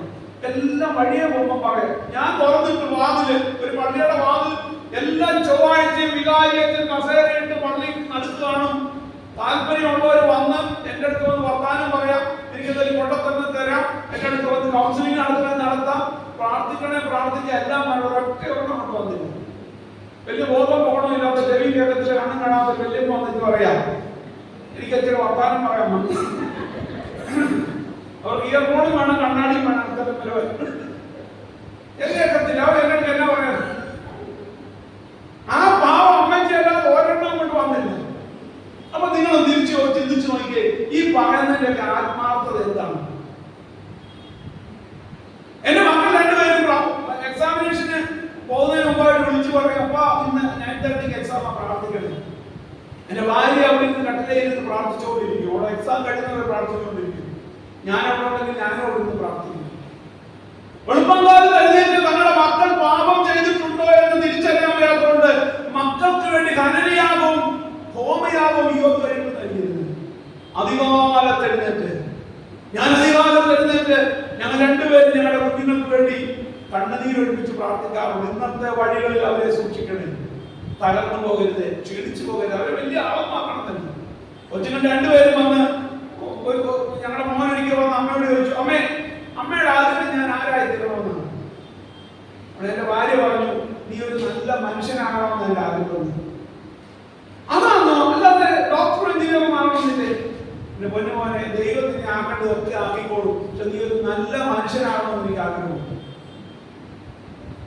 നമ്മളന്ന് എന്നാ പറഞ്ഞേന്? നിങ്ങളായിരുന്നു എന്നെ പറഞ്ഞേന്. എല്ലാവരും വലിയ വലിപ്പം പറയും, ഷോർട്ട് കട്ട് അടിച്ചുവിടാൻ എളുപ്പമായിരുന്നില്ലേ? കാലിത്തൊഴുത്തിൽ പോകാതെ പറുദീസായിൽ പോകാൻ ആഗ്രഹിക്കുന്നവരായിരുന്നു എല്ലാവരും. ഇവിടെയാണ് എനിക്ക് പറയാനുള്ളത്, ഈ കാലിത്തൊഴുത്തിൽ ചെന്ന് അടിയറവ് പറയാതെ, കാലിത്തൊഴുത്തിൽ ചെന്ന് ജീവിതത്തിൽ ഈ ശിശുവിന്റെ മുമ്പിൽ നിനക്കുള്ളതെല്ലാം സമർപ്പിക്കാതെ നിന്നെ അടുത്ത രംഗത്തേക്ക് അവൻ കൊണ്ടുവന്നില്ല. വിശുദ്ധ ലൂക്കോസിന് സുവിശേഷം 23-ാം അധ്യായം എടുത്താട്ടായിരുന്നു. ലൂക്കോസ് 23 42-43 വാക്യങ്ങൾ. പിന്നെ അവൻ യേശുവേ, നീ രാജ്യത്വം പ്രാപിച്ചു വരുമ്പോൾ എന്നെ ഓർത്തുകൊള്ളണമേ എന്ന് പറഞ്ഞു. യേശു അവനോട്, ഇന്ന് നീ എന്നോട് കൂടെ പർദീസയിലിരിക്കും എന്ന് ഞാൻ സത്യമായി നിന്നോട് പറയുന്നു എന്ന് പറഞ്ഞു. രാജ്യത്വം പ്രാപിച്ചു വരുമ്പോൾ എന്നെ കൂടെ ഓർത്തോണേ. അപ്പോൾ യേശു പറഞ്ഞു, ഇന്ന് നീ എന്നോട് കൂടെ പർദീസയിലിരിക്കും. കാലിത്തൊഴുത്തിൽ ഇടം കണ്ടെത്തിയവന് ഉള്ള അടുത്ത ഇടമാണ് the space of the cross. ഞാൻ അതുകൊണ്ട് അവിടെ ഒരു പ്രോസസ് ഉണ്ടെന്ന് പറഞ്ഞത്. രണ്ടുപേരെ ഒരുപോലെ രണ്ട് സൈഡിൽ കിടക്കുക. നടുക്കൊരാൾ കിടക്കുന്നു, രണ്ട് സൈഡിലും കിടക്കുന്നു. രണ്ട് സൈഡിൽ കിടക്കുന്നവരുടെ രണ്ട് മനോഭാവങ്ങൾ ഒന്ന് ഓർത്തു നോക്കിയേ. വലത്തുവശത്തൊരു കള്ളനുണ്ട്, ഇടതുവശത്തൊരു കള്ളനുണ്ട്. അവരുടെ മധ്യത്തിലാണ് യേശു കിടക്കുന്നത്. ഒരു സൈഡിൽ കിടക്കുന്നവൻ പറയുകയാണ്, അവൻ പരിഹസിക്കുകയാണ്. എന്താ പറയുന്നറിയാമോ? ഈ എല്ലാത്തിന്റെ കയ്യിലും കാലിലും ആണി അടിച്ചിട്ടുണ്ട്, അല്ലേ? തല മുക്കിരിടം വെച്ചിട്ടുണ്ട്. ഈ നിങ്ങൾ ആ ഒരു പ്രോസസ് തന്നെ ഒന്ന് മനസ്സിലാക്കുന്നത് നല്ലതാണ്. കയ്യിലും കാലിലും ആണി അടിച്ചെന്ന് പറഞ്ഞാൽ അർത്ഥം എന്നറിയാമോ? തലയെ മുക്കിരിടം വെച്ചെന്ന് പറഞ്ഞാൽ ഒരു സയന്റിഫിക് റീസൺ. നമ്മൾ ബ്രീത്ത് ചെയ്യണമെങ്കിൽ നമ്മൾ എവിടെയും കുറച്ച് നിന്നേരം നിങ്ങൾ ഇങ്ങനെ കുറച്ച് നിൽക്കാതെ ബ്രീത്ത് ചെയ്യാമെന്ന് നോക്കി, ഇങ്ങനെ വെള്ളോട്ടൊന്ന് ചാടിയേച്ച് ശ്വാസം വലിക്കാമെന്ന് നോക്കുന്നുണ്ട്. അന്നേരം നിങ്ങൾ മരിക്കും. ശ്വാസം വലിക്കാൻ ഒക്കത്തില്ല. നമ്മൾ ബ്രീത്ത് ചെയ്യണമെങ്കിൽ, ശ്വാസോച്ഛ്വാസം ചെയ്യണമെങ്കിൽ എവിടെയെങ്കിലും നമ്മുടെ ശരീരമോ കാലോ ഉറക്കണം. അതുകൊണ്ടാണ് ഈ ആസ്മാരോഗ്യം വച്ചാൽ നിങ്ങൾ കണ്ടിട്ടില്ലയോ? ഇത് ഭിത്തിയിലോട്ട് ചാഞ്ഞ് നിന്ന് ഇങ്ങനെ വലിക്കുന്ന കണ്ടിട്ട്, അല്ലെങ്കിൽ ഈ ബെഞ്ചിലോട്ട് മുറുക്കി പിടിച്ചു. ആസ്മാരോഗമുള്ളവരെ നിങ്ങൾ ശ്രദ്ധിച്ചോണം. എവിടെയെങ്കിലും മുറുക്കി പിടിച്ച് ആഞ്ഞു വലിക്കും, എവിടെയെങ്കിലും ചാഞ്ഞ് ശരീരം മുട്ടിച്ചു വെച്ച് ആഞ്ഞു വലിക്കും. എന്തിനാണെന്നറിയാമോ? ശരിയായി ബ്രീത്ത് ചെയ്യണമെങ്കിൽ ഒന്നുകിൽ കാല് നിലത്ത് ഉറക്കണം. ചിലർക്ക് കാലുറച്ചാലും പോലെ ശരീരം നല്ലാണ്ട് ഉറച്ചിട്ട് ബ്രീത്ത് ചെയ്യാൻ പറ്റുള്ളൂ. ഇവിടെ യേശുവിനെ ചെയ്തതെന്നറിയാമോ? കാലിൽ ആണി അടിച്ചു. ഈ കാല് രണ്ടും കൂടെ ചേർത്ത് വെച്ച് ആണി അടിക്കുമ്പോൾ നിങ്ങൾ നിൽക്കുകയെ ഇവിടെ ഒന്ന് ഉറപ്പിക്കാമെന്ന് തോന്നുമ്പോൾ ആ വേദന കൊണ്ട് ഉറപ്പിക്കത്തില്ല. അപ്പോഴാണ് ഈ കൈ ഒന്ന് കുത്താൻ വിചാരിക്കുമ്പോൾ അത് ആണി അടിച്ചേച്ച് അതിനകത്ത് കുമ്മിയിരിക്കുക. അവിടെ ബലം കൊടുക്കാൻ വിചാരിച്ചപ്പോൾ അത് നടക്കത്തില്ല. പിന്നെ ആകപ്പാടെ കൊടുക്കാവുന്ന ഈ തല കൊണ്ടൊന്ന് മുട്ടിക്കാൻ വിചാരിച്ചപ്പോൾ തലയെ മുള്ളും വെച്ച് അടിച്ചപ്പോ എവിടെ കൊണ്ട് മുട്ടിച്ച് എങ്ങനെ ഒന്ന് ശ്വാസം കൊടുത്തേ? ഇതൊരു ഡോക്ടർ പറഞ്ഞു തന്നൊരു ക്ലൂ ആയിരുന്നു. ഡോക്ടർ പറഞ്ഞു, കർത്താവിനെ അവർ ക്രൂശിച്ചത് സയന്റിഫിക് ആയിട്ടാണ് ക്രൂശിച്ചത്. കാരണം ഒരു വിധത്തിലും ശ്വാസം കിട്ടാത്ത രീതിയിൽ ഏറ്റവും നികൃഷ്ടമായി പിടഞ്ഞ് മരിക്കണം, അതുകൊണ്ട് ചെയ്തത്. അല്ലാതെ കയ്യിലും കാലിലും ആണിയടിക്കാൻ വേണ്ടി ചാവുന്നത്. ദൈവം കൊടുത്ത ബ്രെത്ത് ഓഫ് ഗോഡ്, ദൈവം കൊടുത്ത ശ്വാസം എടുക്കാൻ അനുവദിക്കാതെയാണ് മരിച്ചത്. ഞാൻ അത് പറയാനായിട്ടല്ല വന്നത്. അങ്ങനെ കിടക്കുമ്പോൾ അടുത്തുള്ളവൻ പറയാ, നീ താഴെ വലിയ അഭ്യാസം കാണിച്ചല്ലേ, നീ ഇപ്പൊ തന്നെ കൂശിന്ന് ഇറക്കിക്കുക, കാണുന്നത് പരിഹസിക്കുക. ഒരേ കഷ്ടതയിലാകുമ്പോഴും വേദനയിലാകുമ്പോഴും മറ്റുള്ളവരെ പരിഹസിച്ച് സന്തോഷം കണ്ടെത്താൻ ശ്രമിക്കുന്ന ഒരാൾ, അറ്റ് ദ സെയിം ടൈം തൊട്ടടുത്ത് കിടന്ന മറ്റവൻ പറഞ്ഞ വാക്കെന്നറിയാമോ? ഞങ്ങളോ ന്യായമല്ലാത്തതൊക്കെ ചെയ്തിട്ടാണ് ഇവിടെ വന്നത്. നീ ഒരു നീതിമാനായിരുന്നല്ലോ, ന്യായമല്ലാത്തതൊന്നും ചെയ്തില്ലല്ലോ. എനിക്ക് നിന്റെ രീതികൾ ആദ്യം മുതലേ കണ്ടപ്പോ എനിക്ക് മനസ്സിലായി, നീ ഒരു സത്യവാനാ, നേരുള്ളവനാ, നീതിയുള്ളവനാ. എനിക്കറിയാം, ഇന്ന് നീ ഇവിടെ കുരിശിക്കപ്പെട്ടാലും നീ രാജ്യത്വം പ്രാപിച്ചു വരുമെന്ന് എനിക്കറിയാം. എനിക്ക് അങ്ങയോട് ഒരു വാക്യോട് പറയാം. I confess before you. Please, എന്നെ കൂടെ നീ രാജ്യത്വം പ്രാപിച്ചു വരുമ്പോൾ ഒന്ന് ഓർത്തോണം. ഒരു വശത്ത് കിടന്നവൻ പരിഹസിക്കാൻ ശ്രമിക്കുമ്പോൾ ഒരു വശത്ത് നിൽക്കുന്നവൻ അനുതാപത്തോട് പറയാം, I do believe that you are Lord. You can help me. Please remember me. when you are in paradise. നീ സ്വർഗ്ഗത്തിൽ ചെല്ലുമ്പോൾ എന്നെ കൊണ്ട് നോക്കണേ. ഉടനെ പറഞ്ഞ മറുപടി എന്താണെന്നറിയാമോ? Surely you will be with me today itself. നിങ്ങളെ വാക്ക് ശ്രദ്ധിച്ചോളൂ. ഇന്ന് നീ എന്നോട് കൂടെ എന്ന് പറഞ്ഞാൽ അർത്ഥം എന്താണെന്നറിയാമോ? ഈ നിനക്കും സ്വർഗത്തിൽ ഒരിടം ഞാൻ തരാമെന്നുള്ളതിന്റെ അർത്ഥം. അപ്പോൾ സ്വർഗത്തിൽ ഇടം കിട്ടാനായി അവന്റെ വാക്കിന്റെ അർത്ഥം എന്നാന്ന് ചോദിച്ചാൽ, അനുദപിക്കുമ്പോൾ, ഒരു പാപി അനുദപിക്കുമ്പോൾ അവന് കിട്ടുന്ന ഇടമാണ് സ്വർഗം. അവന് കിട്ടുന്ന ഇടമാണ് പറുദീസ. അപ്പോൾ ഞാൻ പറയുന്നു, നിത്യതയിലേക്ക് ഉള്ള വഴിയാണ് യേശുവിന്റെ ഈ കാൽവരി ക്രൂശ്. ഒരുവനെ കുറിച്ച് ദൈവം പറയുന്നത് അറിയാമോ? ഈ അനുദപിക്കുന്ന ഏതൊരുവനെ അപ്പോൾ തന്നെ സ്വർഗത്തിലാക്കും. അവന്റെ മുൻകാല ചരിത്രമൊന്നും അങ്ങനെ നോക്കത്തില്ല. 2-3 ഉദാഹരണം വേദപുസ്തകത്തിൽ ഞാൻ പറയാം. പാപിനിയായ സ്ത്രീയെ കല്ലെറിയാൻ കൊണ്ടുവന്നു. മോശയുടെ ചട്ടവും പ്രമാണവും അനുസരിച്ച് ഇവിടെ കല്ലെറിഞ്ഞു വരണമെന്ന് പറഞ്ഞ് പരീശന്മാരും ശാസ്ത്രിമാരും എല്ലാം കൂടെ കൊണ്ടുവന്ന് യേശുവിന്റെ മുമ്പിൽ നിന്നിട്ട് പറയും, ഇപ്പോൾ പാപിയാണ്. യേശു പറഞ്ഞു, I do accept that.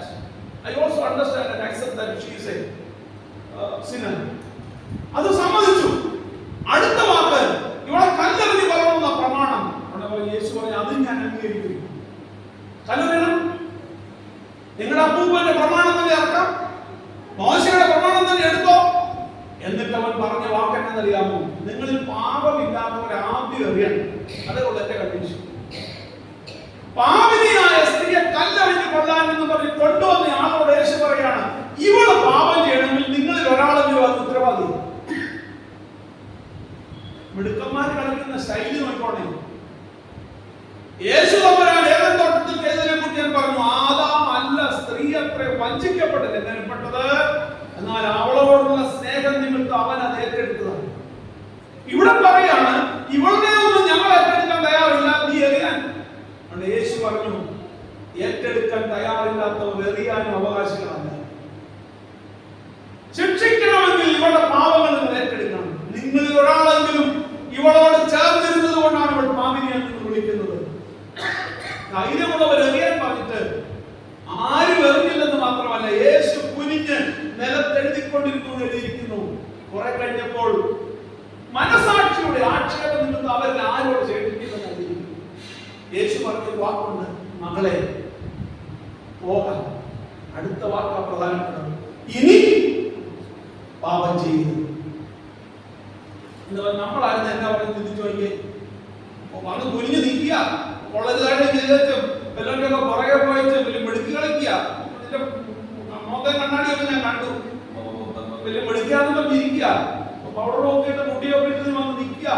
എനിക്കറിയാം, എന്റെ ഇടപാടൊക്കെ എനിക്കറിയാം. അമ്മാവുമ്പൊക്കെ ഒന്നും പറഞ്ഞു നമ്മളാന്നിങ്ങനെയല്ലേ പറയുന്നത്. യേശു പറഞ്ഞ വാക്കെന്നറിയാമോ? മോളെ എന്നാ വിളിച്ചേ. കല്ലെറിയാൻ കൊണ്ടുവന്നോളെ മോളെ എന്ന് വിളിച്ചിട്ട് പറയും, ഇനി പാപം ചെയ്യരുത് അല്ലേ? ഈ കടലോട് എന്നാ പറഞ്ഞേ? ക്രൂശിന്മേൽ കിടന്ന് അവൻ അനുഭവിക്കുകയും യേശു അനുഭവിച്ചതുള്ള വേദന അനുഭവിച്ചുകൊണ്ടിരിക്കുമ്പോൾ അവൻ പറയാ, ചേട്ടാ എനിക്ക് ചേട്ടനിങ്ങനെ കിടക്കുന്നല്ലേ എനിക്ക് സങ്കടം. അവൻ പറയും, എന്റെ കാര്യം പോലും എനിക്ക് വിഷയമല്ല, ഞാനോ കൊള്ളരുതാത്തവന്, എന്നെ കൂടെ ഓർത്തോണേ. ഇത് പറഞ്ഞപ്പോൾ പറഞ്ഞു, നീ എന്നോട് കൂടെ. നമ്മളായിരുന്നു തന്നെ പറഞ്ഞു, ആളോട് കഞ്ഞി വെച്ചോ, വേണ്ടാത്തെല്ലാം ചെയ്തേ. എന്നെ കണ്ടപ്പോൾ ഇത്ര മാന്യത ഒന്നും കാണിക്കേണ്ട കാര്യമൊന്നുമില്ല. ഇതിന്റെ ഇടപാടൊക്കെ ഞാനും കണ്ടതാ കുറെയൊക്കെ. എന്നെ പിന്നെ പോട്ടെ, നീ പറഞ്ഞത് ശരിയാ, എന്റെ കാര്യം I am okay, I understand you are not okay. ഇതായിരുന്നു നമ്മൾ പറയുന്നത്. യേശു പറഞ്ഞെന്നറിയാമോ? മോനെ, ഇതാണ് എനിക്ക് വേണ്ടത്. നിനക്കൊരു ഇടമുണ്ട്. എവിടാന്നറിയാമോ? ഞാൻ ചെല്ലുന്നിടത്ത് നിനക്ക് ഒരു ഇടമുണ്ട് എന്ന് പറഞ്ഞതിന്റെ അർത്ഥം എന്നറിയാമോ? ഈ കാൽവരി ക്രൂശിലേക്ക് നോക്കിയിട്ട് ഞാനും നിങ്ങളും പറയേണ്ട വാക്കെന്നറിയാമോ? Look at Jesus. എന്നിട്ട് നമ്മൾ പറയണം, എനിക്കൂടെ ഒരു ഇടം നൽകണേ. പാപം മൂലം എനിക്കിന്ന് സ്വർഗത്തിൽ ഇരിക്കാൻ ഒരു അവകാശമില്ല. I am not eligible to sit with you. But please forgive me and give a space for me. ഞാൻ പറയും, കാലിൻ തൊഴുത്തിലൂടെ കടന്നുപോയി സമർപ്പിച്ചവർക്ക്, ക്രൂശിൽ കിടക്കുന്ന യേശുവിന് മുൻപാകെ അനുഭവിക്കുന്നവർക്ക് ദൈവം കൊടുക്കുന്ന സ്ഥാനമാണ് സ്വർഗ്ഗം. Do you believe that? കാലിൻ തൊഴുത്തിലൂടെ കടന്നു വന്ന് തങ്ങളുടെ ജീവിതത്തെ സമർപ്പിച്ചവർക്ക്, യേശുവിന്റെ മുഖത്തേക്ക് നോക്കി അനുഭവിക്കുന്നവർക്ക് തമ്പുരാൻ കൊടുക്കുന്ന ഇടമാണ് സ്വർഗ്ഗം. ഈ കള്ളൻ ഇവിടെ കിടന്ന് എന്നാ ചെയ്തതെന്ന് ചിന്തിച്ചു നോക്കിയേ. അവന് 10 മെഴുകുതിരിയും 7 പടക്കം കത്തിച്ച് ധൂപക്കുറ്റിക്കകത്ത് പുകയെ വാങ്ങിച്ചിട്ട് അവന് 7 പ്രാവശ്യം പള്ളിക്ക് ചുറ്റും ഉരുണ്ട് നേർച്ച വെടിയും വെച്ച് ഇവൻ എന്തെങ്കിലും ചെയ്തോ?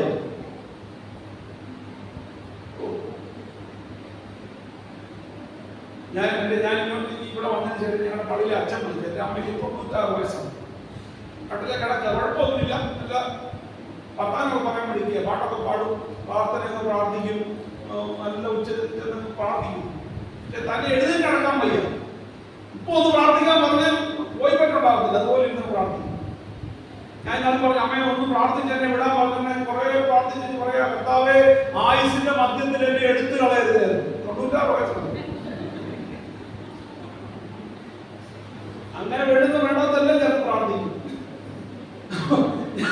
ഞങ്ങളുടെ പള്ളിയിൽ അച്ഛൻ വിളിച്ചിട്ട് പറയാം, അച്ഛാ പിന്നെ വീട്ടിൽ നിന്ന് വേലക്കാരി പറഞ്ഞു അമ്മയ്ക്ക് കുർബാന കൊടുക്കണം. ഞങ്ങളെക്കാളും കൺസേൺ ആണ് വേലക്കാരി. കുർബാന കൊടുക്കണം.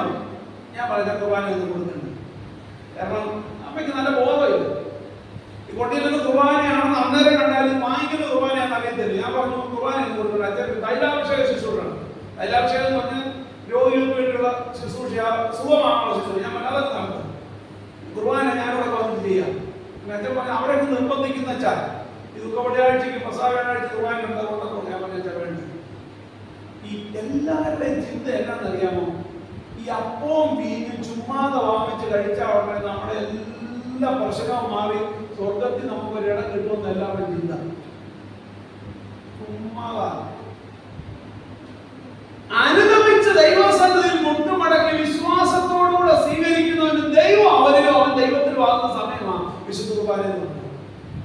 അനുഗമിച്ച് ദൈവസന്നിധിയിൽ വിശ്വാസത്തോടെ ഈ അപ്പവീഞ്ഞുകൾ ഇത് കർത്താവിന്റെ ശരീരവും രക്തവുമാണെന്നുള്ള വിശ്വാസത്തോടുകൂടി ഇതെന്റെ ആത്മാവിന്റെ ശരീരത്തിന്റെ സൗഖ്യത്തിനായി ദൈവം ഒരുക്കിയിരിക്കുന്നതാണെന്ന് ഇത്രയും വിശ്വസിച്ച് ഏറ്റെടുക്കാൻ വയ്യാത്തുള്ള അപ്പം വീഞ്ഞുമാണ്. ഞാൻ അതുകൂടെ പറഞ്ഞു കൊടുക്കേണ്ടത്. ഞാനിത് പറയാൻ കാരണം എന്നറിയാമോ? ഏതൻ തോട്ടത്തിൽ നിറക്കി വിട്ടവർ കാലിൽ തൊഴിച്ച് ചെന്ന് ജീവിതത്തെ സമർപ്പിച്ച് പുരുഷന്റെ അടുത്ത് വന്ന് അനുതാപം പറയാതെ സ്വർഗത്തിൽ പോകും. ഈ ക്രൂശിന്മേൽ നോക്കിയിട്ട് നമ്മൾ എപ്പോഴും പറയേണ്ടതെന്നറിയാമോ? I do believe that. നീ എനിക്ക് വേണ്ടിയാണ് മരിച്ചതെന്ന് ഞാൻ വിശ്വസിക്കുന്നു. എന്റെ പാപങ്ങളെല്ലാം ഏറ്റെടുക്കുവാൻ നീ മതിയാകുമെന്ന് ഞാൻ വിശ്വസിക്കുന്നു. എന്നെ കൂടെ ഒരിടം തന്ന് സഹായിക്കണമേ. ഇങ്ങനെ ഒരു റിക്വസ്റ്റ് അല്ലാതെ വേറൊന്നും പറയാൻ ആവശ്യമില്ല. അങ്ങനെ പറഞ്ഞതായ ഈ ക്രൂശിക്കപ്പെട്ട കള്ളൻ അവനോടുകൂടെ കർത്താവ് പറയുകയാണ്, ഇപ്പൊ തന്നെ നടക്കും എന്ന് പറഞ്ഞാൽ സ്വർഗം എപ്പോഴാണ് കിട്ടുന്നറിയാമോ? ഇപ്പൊ തന്നെ കിട്ടും. ഏത് നിമിഷം നീ അനുഗമിച്ച് പ്രാർത്ഥിക്കുമോ അപ്പം കിട്ടുന്നതാണ് സ്വർഗം. എല്ലാവരും നിന്റെ മരിച്ചതിന് ശേഷം ഇവിടെ നിന്ന് പോയതിനു ശേഷം എങ്ങാണ്ട് പോകുന്നതാണ് സ്വർഗം വിചാരിച്ചിരിക്കുക. അല്ല, സ്വർഗം ഇപ്പോൾ തന്നെ നമുക്ക് പ്രാപിക്കാവുന്നതാണ്. While we are in the world, we can accept, we can receive, we can enter into the kingdom of God. ദൈവ രാജ്യത്തിൽ, സ്വർഗരാജ്യത്തിൽ ഇവിടെ ഇരിക്കുമ്പോൾ പ്രവേശിക്കാം. ഒറ്റ കണ്ടീഷനേ ഉള്ളൂ. അതുകൊണ്ടാണ് വിശുദ്ധ കുർബാന കൈക്കൊള്ളാൻ വരുമ്പോൾ ഒറ്റ കണ്ടീഷനേ ഉള്ളൂ. കുളിച്ചാന്ന് നനച്ചാന്ന് പല്ല് തേച്ചാന്ന് ഒന്നും ചോദിക്കത്തില്ല. പാവങ്ങളെ ഏറ്റു പറഞ്ഞാൽ ഈ വിശുദ്ധ കുർബാന സ്വീകരിക്കാം. അങ്ങനെയുള്ളവർ നിത്യതയുടെ അവകാശിയായിട്ട്. എന്നെ കേൾക്കുന്ന ദൈവമക്കളെ, ഈ കള്ളനോട് കർത്താവ് പറയാണ്, you have A space in the heaven. നാലാമത് ഒരു കാര്യം കൂടെ പറഞ്ഞ് അവസാനിപ്പിക്കാം. അപ്പോസ്തല പ്രവൃത്തി 1-ാം അധ്യായത്തിന്റെ 11-ാമത്തെ വാക്യം വായിച്ചാൽ. അപ്പോസ്തല പ്രവൃത്തി 1-ാം അധ്യായത്തിന്റെ 11-ാമത്തെ വാക്യം.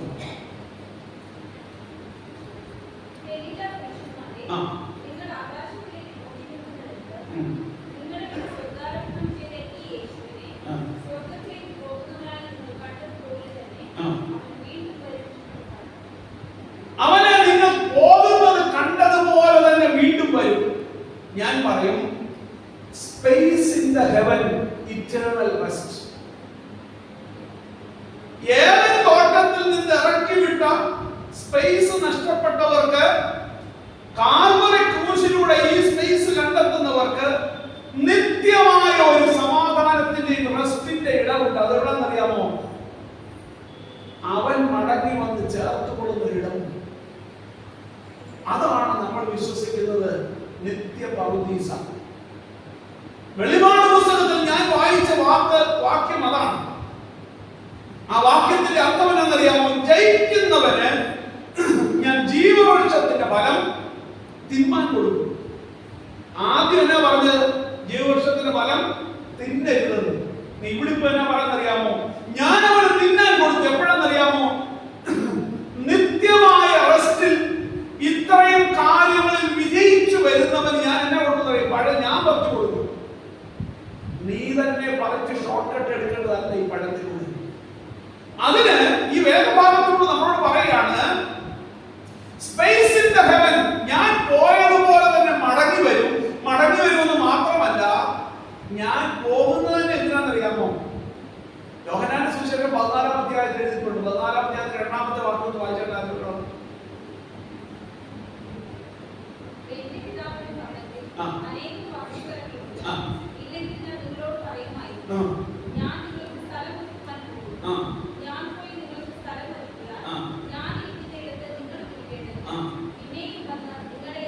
ഞാൻ പോകുന്നത് സ്ഥലമൊരുക്കാനാണ്. ഞാൻ പോയി സ്ഥലമൊരുക്കിയാൽ ഞാൻ ഇരിക്കുന്നിടത്ത് നിങ്ങളും ഇരിക്കേണ്ടതിന് പിന്നെയും വന്ന് നിങ്ങളെ എന്റെ അടുക്കൽ ചേർത്തുകൊള്ളും എന്ന് പറഞ്ഞാൽ, തനിക്കായി കാത്തു നിൽക്കുന്നവർക്കായി അവൻ മടങ്ങി വരും.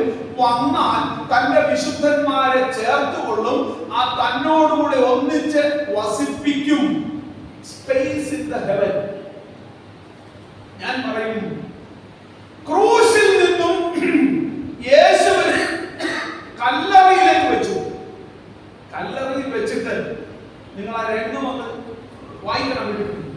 കല്ലറയിൽ വെച്ചിട്ട് റോമൻ പടയാളികളെ, 3 ലെയർ പടയാളികളെ അവിടെ ആയുധങ്ങളുമായി കാവൽ നിർത്തിയിരിക്കുക. അവർക്കെടുക്കാൻ വയ്യാത്ത വലിയൊരു കല്ല് ഈ കല്ലറയുടെ മുൻപിൽ പടയാളികളെ കൊണ്ട് പിടിച്ചു വെപ്പിച്ച് സീൽ ചെയ്തിരിക്കുക. ചങ്ങലയിട്ട് 2 സൈഡിലും കൂട്ടി സീൽ ചെയ്തു. പോരാഞ്ഞിട്ട് 3 ലെയർ പടയാളികളെ നിർത്തിയിരിക്കുകയാണ്. ഇപ്പോൾ അവർ മനസ്സിലിരിക്കുന്ന എന്താണെന്നറിയാമോ? It is finished. മൊത്തം തീർന്നു. ഇനി ഇങ്ങനെ ഒരു കൊലപാതകം എഴുന്നേറ്റ് വരില്ല. ഇവന്റെ ആയുസ്സിൽ ഇനി ഒരു ജന്മമില്ല.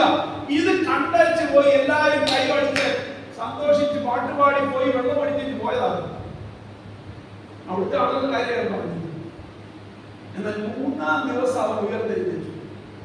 ഗലീല പുരുഷന്മാരുടെ അടുക്കൽ ചെന്നിട്ട് അവർ പറഞ്ഞൊരു വാക്കാണ്, ഞാൻ ഇപ്പൊ എന്റെ പിതാവിന്റെ അടുത്ത് വരെ പോവാ.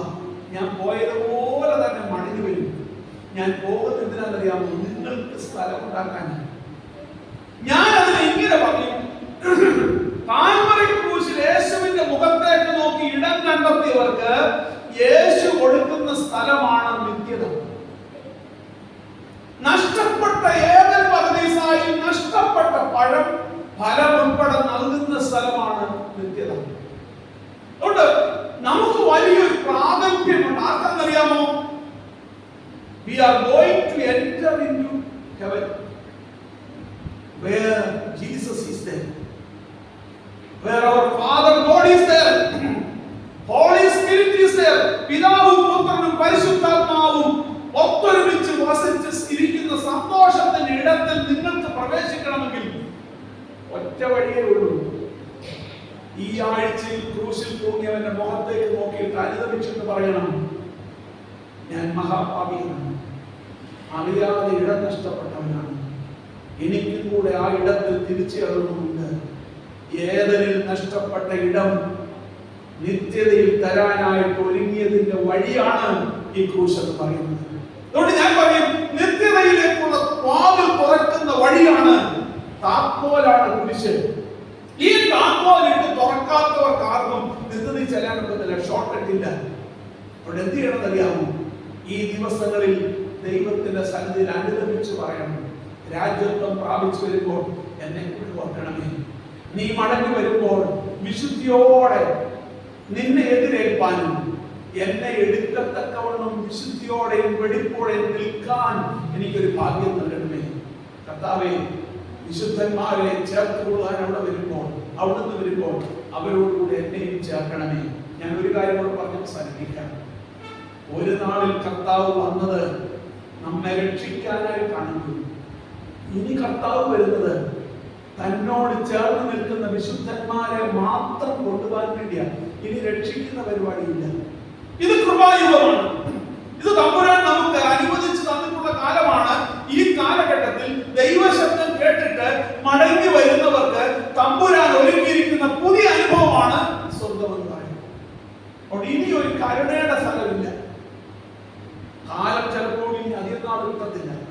ഞാനിത് ലോകാവസാനം വരാൻ പോകുന്ന അന്ത്യകാലം എന്ന് ഞാൻ പറയുന്നത് എന്നും അന്ത്യകാലമായിട്ടാണ് വേദോസ്തം ചിത്രീകരിക്കുന്നത്. എന്നാൽ ഒരു വലിയ താമസം ഉണ്ടാകത്തില്ല. തന്റെ വിശുദ്ധന്മാരെ ചേർക്കുന്ന ഒരു സമയം അടുത്തിരിക്കുന്നു ഞാൻ വിശ്വസിക്കുന്നു. അതുകൊണ്ടാണ് തനിക്കായി കാത്തു നിൽക്കുന്നവർക്കായി അവൻ വീണ്ടും പ്രത്യക്ഷനാകും. എന്തിനാണെന്നറിയാമോ? ഇനി സോപ്പിടാനല്ല വരുന്നത്, ഇനി കരുണ കാണിക്കാനല്ല, ഇനി നമ്മെ നിത്യതയിൽ ചേർക്കോളാം. അതുകൊണ്ടാണ് ഞാൻ പറഞ്ഞത്, ഏദൻ തോട്ടത്തിൽ നഷ്ടപ്പെട്ട ഇടം, കാലിൻ തൊഴുത്തിൽ ചെന്ന് സമർപ്പിക്കുന്നവർക്കായി ഇടം, ക്രൂശിൽ വന്ന് കാണുന്നവർക്ക് മറ്റൊരിടം, ക്രൂശിൽ വന്ന് അനുദപിച്ചേറ്റ് പറയുന്നവരെ ചേർത്തുകൊള്ളുന്ന ഇടം നിത്യത. ആ നിത്യതയ്ക്ക് വേണ്ടിയാണ് നമ്മൾ ഒരുങ്ങേണ്ടത്. ആ നിത്യതയാണ് നമ്മുടെ ലക്ഷ്യമെന്ന് പറയുന്നത്. അതിനുള്ള താഴും താക്കോലുമായി കുരിശ് നമ്മുടെ മുമ്പിൽ നിൽക്കുമ്പോൾ ഈ ആഴ്ചയിൽ ഭക്തിയോടും ആദരവോടും വളരെ വിനയത്തോടും താഴ്മയോടും അനുതാപത്തോടും ഏകാഗ്രതയോടും ദൈവത്തോട് അല്പം കൂടി അടുക്കാം. കുരിശിന്റെ ചുവട്ടിൽ അടിയറവ് പറയാം. ഞാൻ തമ്പുരാനിടയാക്കട്ടെ എന്ന് പ്രാർത്ഥിച്ചുകൊണ്ട് ഞാൻ എന്റെ വാക്കുകളെ അവസാനിപ്പിക്കാം. എല്ലാവർക്കും വേണ്ടി ഒരു ഗാനം ആലപിക്കാൻ സമയത്ത് സ്തോത്രം പാട്ട് ചെയ്യുന്നു.